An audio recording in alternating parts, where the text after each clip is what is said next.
ఏ వ్యక్తికైనా సరే కేవలం సుదీర్ఘమైన కఠినతరమైన శ్రమతోటే విజయం లభిస్తుంది. అలాగే దానితో పాటు మీరు ఆత్మస్థైర్యాన్ని, స్వాభిమానాన్ని కలిగి ఉండటం చాలా అవసరం. ఈ డబ్బు తీసుకో. అలాగే రేపటి నుంచి మీ అబ్బాయిని కూలి పని కోసం ఇక్కడికి తీసుకురాకు. కుదిరితే అతను చదువుకోవడానికి పంపించు. ఇక్కడికి వచ్చి ఈ మూటల బరువు మోసే కంటే చదువుకుంటే గనక అతనికి జీవితం చాలా బాగుంటుంది. రామ్జీ, ఇవాళ మన వీధిలో భజన కీర్తనల కార్యక్రమం ఉంది. అక్కడికి మన వాళ్ళందరూ వస్తారు. వదినే వాళ్ళందరినీ తీసుకుని అక్కడికి వచ్చాయి. అవునవును, పద. అక్కడ ఎలాంటి అడ్డు ఉండదు. అందరూ అక్కడ తమ తమ స్థానాల్లో కూర్చుంటారు. అలాగే ప్రతి కుటుంబానికి తగిన మన్నన ఉంటుంది. కిందటిసారి ఏమైందో తెలుసా అండి? తాళం వేస్తుంటే అనుకోకుండా శృతి తప్పింది. అయ్యా, పెద్ద గందరగోళం జరిగిపోయింది. ఏంటి, ఏమైంది? అదే మన గాయకుడు ఉన్నాడే, ఆయన రావడం లేదు. అదేంటి, ఆయన భయానా ఇచ్చొచ్చాం కదా, మరి ఎందుకు రావడం లేదు? అదేనయ్యా, ఆ గ్రామం నుంచి ఎవరో ఒక మనిషి వచ్చాడు. ఆయన ఆరోగ్యం అసలు ఏమాత్రం బాగాలేదంట. ఆయన పాడలేను అంటున్నాడు. ఇప్పుడు మొత్తం అందరూ వచ్చేశారు. కాస్త ముందైనా చెప్పుండాల్సింది కదా. మన ఈ సాంప్రదాయం సంవత్సరాలుగా వస్తోంది. అందరూ ఇక్కడికి వచ్చిన తర్వాత ఇప్పుడు ఇక్కడ పాట పాడకపోతే అందరిలో మనం నవ్వుల పాలైపోతాం. ఇప్పుడు ఈ అవమానం మన కుటుంబాలకే కాదు, మొత్తం బంధువులకు కూడా. చూడు అక్కడ. అయ్యా, నిజంగానే అందరూ చాలా కోపగించుకుంటారు. అంతా తమ పని పాట వదిలేసి వచ్చారు ఇక్కడికి. అక్కడ కూర్చున్న వాళ్ళలో ఎవరినైనా అడుగు, వాళ్ళు పాడతారేమో. కనీసం చెప్పుకోవడానికైనా ఉంటుంది కదా ప్రదర్శన జరిగింది అని. అవునవును, అడుగు. సరే, అడుగుతాను. ఇదిగో చూడండి, మీలో ఎవరైనా పాటలు పాడతారా?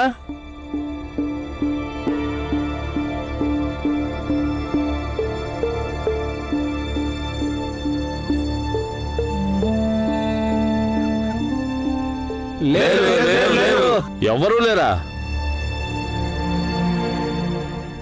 బహుశా ఇక్కడ కార్యక్రమం జరగట్లేదనుకుంటా. పదండి.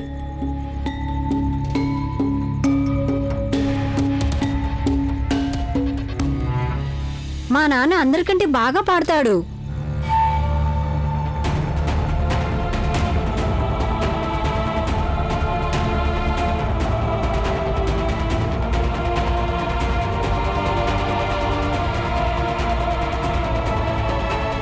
వాడితో పాడిద్దామా? అతనితో మనం పాటలు పాడించలేం. చూడండి అతను ఎలా ఉన్నాడో.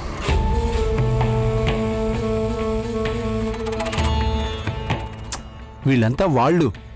అయినా నీకు కూడా తెలుసు కదా. సర్లేండి, పాడనిద్దాం. కనీసం సాంప్రదాయమైనా దెబ్బతినకుండా ఉంటుంది. ఒక విషయం బాగా గుర్తుపెట్టుకో, మనమేమి అతన్ని నెత్తి మీద ఎక్కించుకొని పాడించడం లేదు కదా. అదైతే నిజమేనయ్యా. కనీసం మనకి అప్రతిష్ట అనేది అయితే రాదు. లేదంటే జనం నానా రకాలుగా అంటారు. కార్యక్రమానికి చందాలు కూడా వసూలు చేశాం, అయినా ఏమీ చేయలేదంటారు కూడా. ఇక జనానికి ఏదో ఒకటి వినిపిస్తే చాలు కదా. అతను గనక పాడేటట్లయితే మేం వాయించాం. ఇదిగో మళ్ళీ ఇంకో సమస్య. గాయకుడికి స్వరం పట్టుకోవడం కష్టమేం కాదు. మరి అతను స్వరం పట్టుకుంటాడా? అతని వల్ల అయితే కాదు.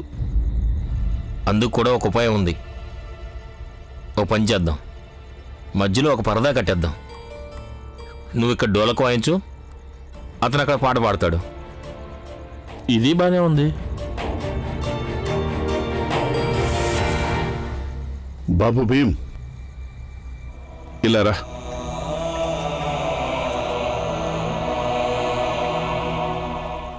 నాన్న, వాళ్ళ గాయకుడు రాలేదు. నువ్వే పాట పాడు.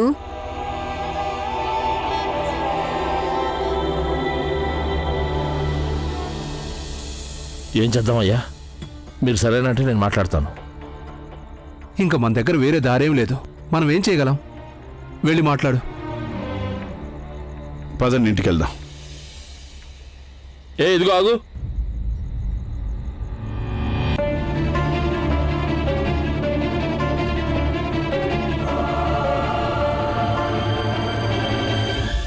నువ్వు పాడతావని విన్నా. అవును, చాలా బాగా పాడతాడు. నానా, మంచి పాట పాడవా? పాడచ్చు కదా రామ్జీ, ఎంతో చక్కగా పాడతావుగా.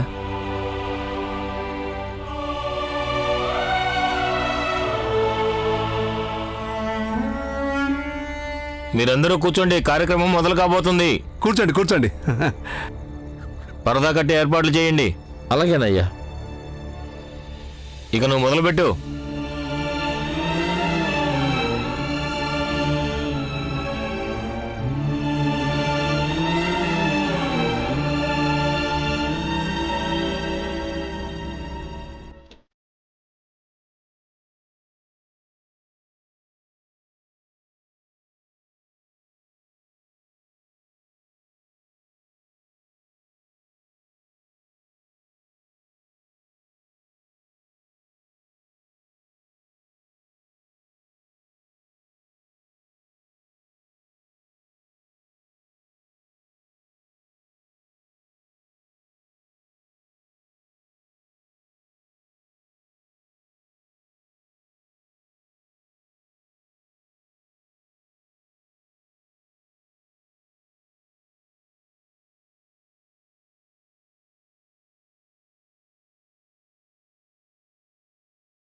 బాబు భీమ్, నీకెందుకు అనిపించింది? నువ్వెందుకు అందరి ముందు అలా అనేసావు? మా నాన్న అందరికంటే బాగా పాడతాడని. ఒకవేళ అక్కడ పాట పాడనివ్వకపోతే అప్పుడు అందరి ముందు మీ నాన్నగారికి ఎంత అవమానంగా ఉంటుంది. అత్తా, అక్కడున్న అందరికీ తెలియాలి కదా మా నాన్న ఎంత బాగా పాటలు పాడతారో అని. నాన్నే చెప్పారు కదా మనలో ప్రతిభ ఉంటే చూపించాలని. ఒకవేళ 1000 మందిలో చూపించాల్సిన అవసరం వస్తే చూపించి తీరాలి. అలాగే ఈ పాటకి మాట్లాడుకుంటుంటారు, నాన్న ఎంత అందమైన పాట పాడాడో అని. అవునా కదా? ఆయన ఏం చెప్తాం, ఆయన శ్రావ్యమైన గానం వల్ల ఇక్కడ ఎవరైతే జనం మనతో దురుసుగా ప్రవర్తిస్తారో వాళ్ళలో మార్పు వస్తుందేమో. వాళ్ళు మన పిల్లల్ని ఏడిపించడం మానేయాలి. కానీ భీమాబాయ్, అందరూ నీలా ఉంటే బాగుంటుంది. ఎవరైతే నా పాటకు ముక్తులవుతారో. చాలు తినండి. కానీ రామ్జీ అంత బాగా ఏం పాడలేదు. మన గాయకుడే బాగా పాడేవాడు. కానీ చాలా బాగా పాడాడు. వాడు గొంతు కూడా బాగుంది. అరే ఏమంటారయ్యా, అతని గొంతు బానే ఉంది, అందుకే వినడానికి చక్కగా అనిపించింది. అయినా అసలు మన గాయకుడితో కలిసి పాడేంత విద్య ఉందా ఏంటి? అయినా వాయించేవాళ్ళు మనవాళ్లే కదా, అందుకే పని అయిపోయింది. కేవలం నువ్వు అనుకో బండి వెళ్ళిపోయిందని. అయ్యగారులు అసలు నిజమేంటంటే నా స్నేహితుడు ఎంతో చక్కగా పాడాడు. కానీ ఆ నిజాన్ని మీరు ఎలాగూ అంగీకరించరు. నువ్వు వెళ్ళి నీ పని చూసుకో, మాకు ఉపదేశాలు చేయకో. వెళ్ళి ఇక్కడి నుంచి. కానీ ఒక్కటి, కార్యక్రమం బాగా జరిగింది. ఇదైతే జరగాల్సిందే కదా. ఇంతకీ అసలు ఈ కార్యక్రమం ఎవరిది? మనదేగా.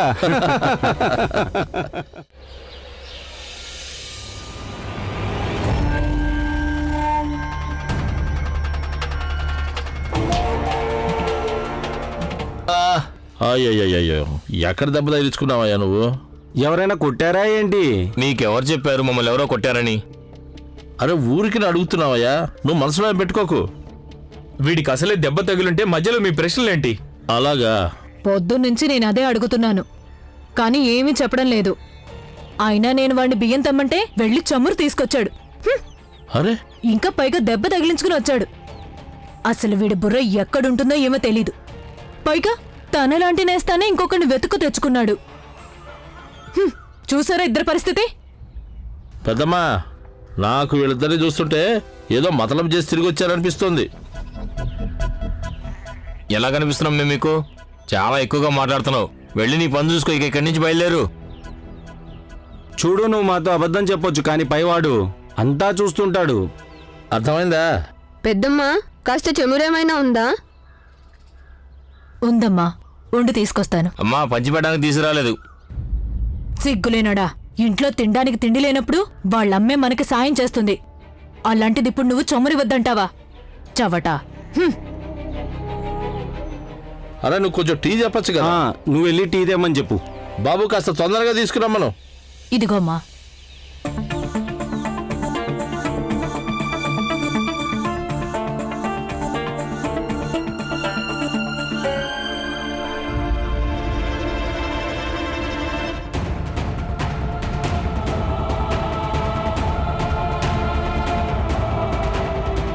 నా దగ్గర చమురు డబ్బా లాక్కెళ్ళిపోయారు.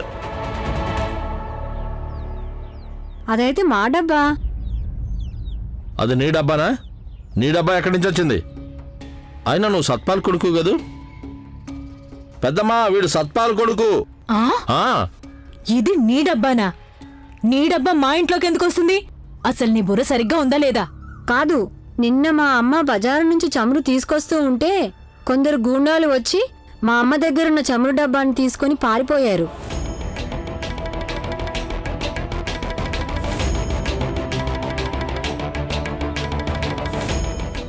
నేను వెళ్ళి మా అమ్మా నాన్నని తీసుకొస్తాను. అప్పుడు వాళ్ళే చెప్తారు అది మా డబ్బానో కాదో అని. పదండన్నయ్యా. ఇప్పుడు వీళ్ళ అమ్మ వచ్చిందంటే చావు కొడుతుంది. అరే ఉండు, ఆగాగు. అమ్మా, వాళ్ళ డబ్బా నేను ఇచ్చి వాడికి. వాళ్ళ డబ్బాని నా ఇంట్లోకి తెస్తావా? అది కూడా దొంగతనం చేసి. ఉండు ఉండు, నీ సంగతి చెప్తాను. ఆగో. అరే కొట్టు పెద్దమ్మా, వాడిని వాళ్ళ వదలకు, డబ్బా కొట్టు. నా ఇంట్లోకి తీసుకొస్తావా? ఏయ్, నీ డబ్బా తీసుకెళ్ళు. ఏ ఆగు. ఏంటి పెద్దమ్మా, వాడిని గుమ్మంలోకి రాణిస్తావా?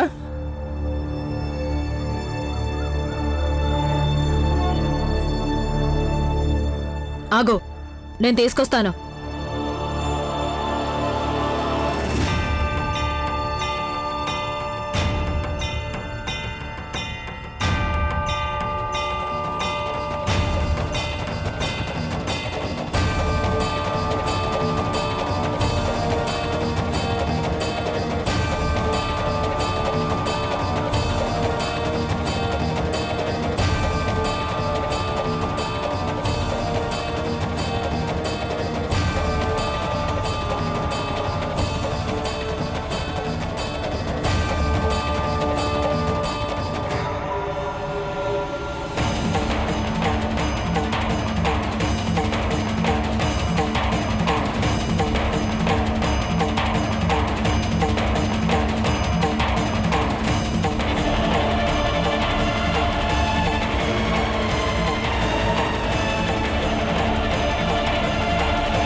వెనక్కి జరగండి, వెనక్కి వెనక్కి వెళ్ళండి.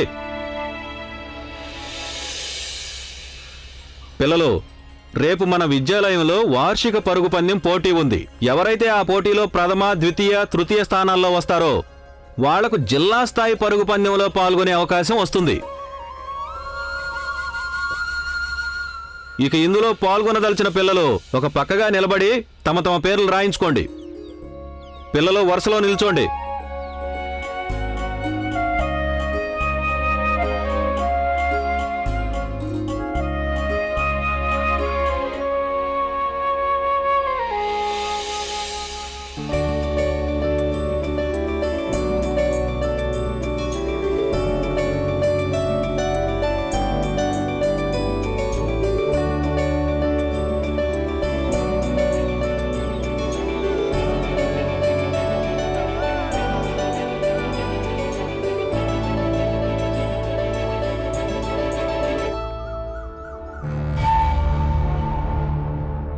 నువ్వు ఈ వరుసలో ఏం చేస్తున్నావు? గురువుగారు, నేను పరుగు పందెంలో పాల్గొంటాను.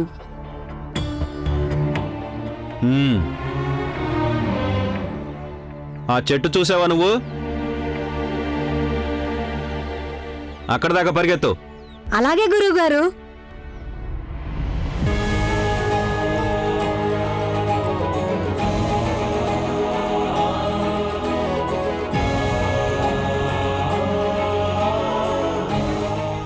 వచ్చేసాను గురువుగారు. అక్కడే నిలబడి ఉండు. నువ్వు ఈ పోటీలో పాల్గొనాల్సిన అవసరం ఏమాత్రం లేదు.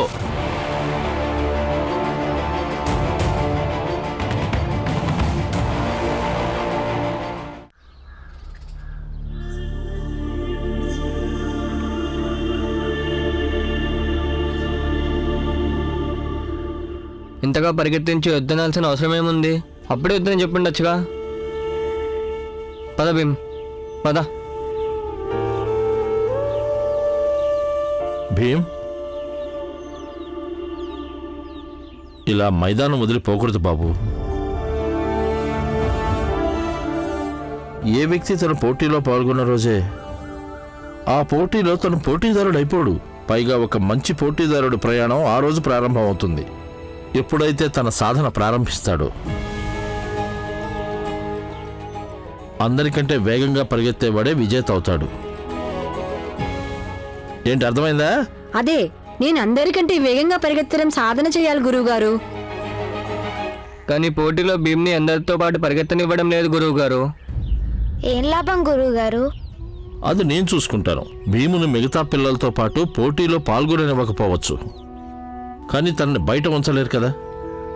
తన పంక్తి కాస్త దూరంగా ఉండొచ్చు. ఆఖరి పంక్తి మీద కూడా నువ్వు అందరికంటే వేగంగా పరిగెత్తితే అప్పుడు నువ్వే విజేత అనిపించుకోవచ్చు. అయితే పరిగెడతాను గురువుగారు, అందరికంటే వేగంగా పరిగెడతాను. చాలా బాగుంది. చూడు, ఆ పీటీ అధ్యాపకుడు ఉన్నాడు కదా, ఆయన పిల్లలతో పరుగు సాధన చేయిస్తారు. నువ్వు నీ పరుగును విడిగా సాధన చెయ్యి. ఏ రోజైతే చివరి పోటీ జరుగుతుందో ఆ రోజు మైదానంలోకి వచ్చి పరిగెత్తు. ఒకవేళ నువ్వు అందరికంటే వేగంగా పరిగెత్తితే అప్పుడు విద్యాలయం తరఫున అంతర్ విద్యాలయాల పోటీకి నిన్నే పంపిస్తారు. పద భీమ్, పరిగెత్తడం సాధన చేద్దాం. భీమ్, నాకు తెలుసు నువ్వు ఈ విద్యాలయం చరిత్రను మార్చగలవు. నువ్వు ఈ పరుగు పందెంలో గెలవగలవు.